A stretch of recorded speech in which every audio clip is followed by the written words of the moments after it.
kabla ya taarifa hizi za ndani ambazo ni za asili kubwa, tunaenda kufichua mengi hapa. Unajua Tanzania ITV ni kituo ambacho kina hakiki kila jambo kabla ya kulileta hewani. Kabla nizame ama nikuelezee kwa undani vile tunabeberusha matangazo haya kutoka Mbeya, Tanzania. Ikiwa unatazama kwa mara ya kwanza ama umekuwa ukitazama lakini bado hauja subscribe katika channel yetu, chukua sekunde moja tu, bonyeza batoni ya subscribe, washa kengele ili kuendelea kupata taarifa hizi kemkem kila wakati. Cha muhimu cha kuzingatia, kila mmoja ambaye anatazama hii kanda, bonyeza alama ya like na barikiwa kwa kutii ombi langu. Karibu.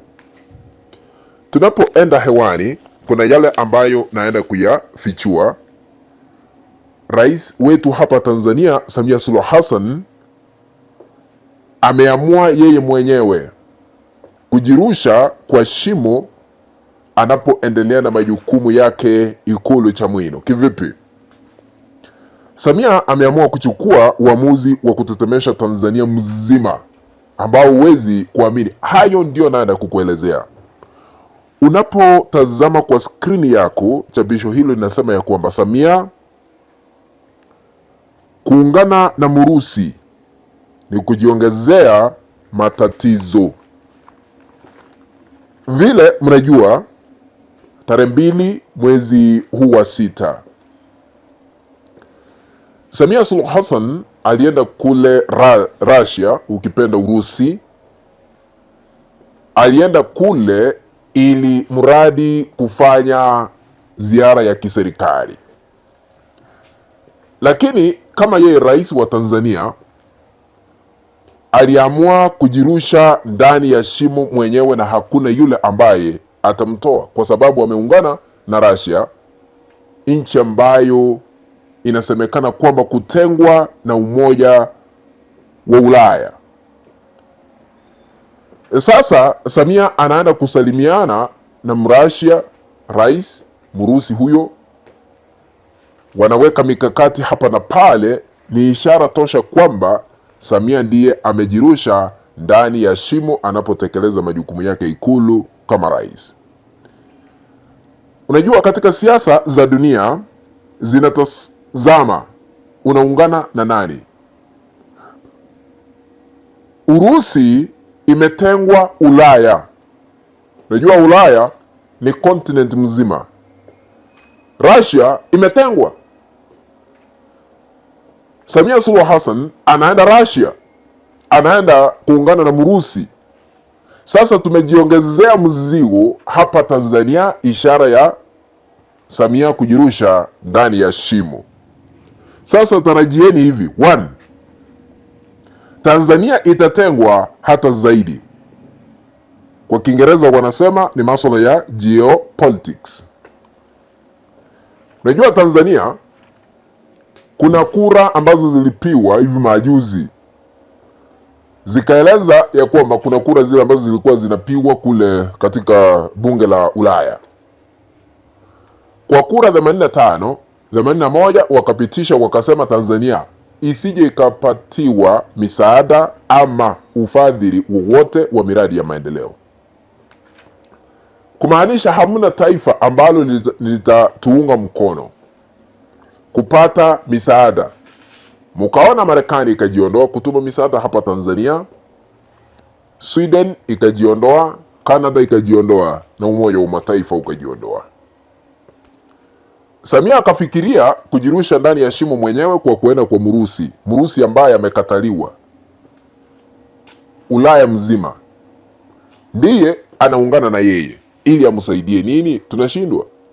Anaenda kumsaidia kwa kivita, kwa sababu Russia ni nchi ambayo ni ya kivita tu, wanapigana juu ya mafuta hapa na pale. Ama alienda kuleta mafuta na bei ya mafuta hapa Tanzania ni ghali.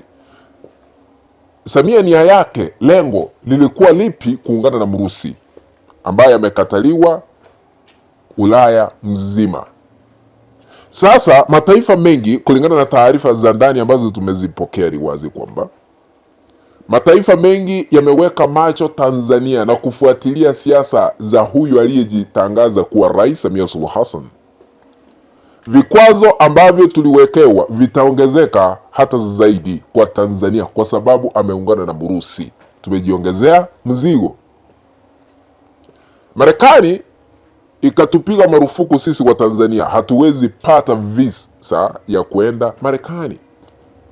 Huyu Mafwele ambaye anatumika kuongoza kikosi cha mauaji, cha ulawiti, cha utekaji nyara, aliweza kupigwa marufuku asionekane Marekani.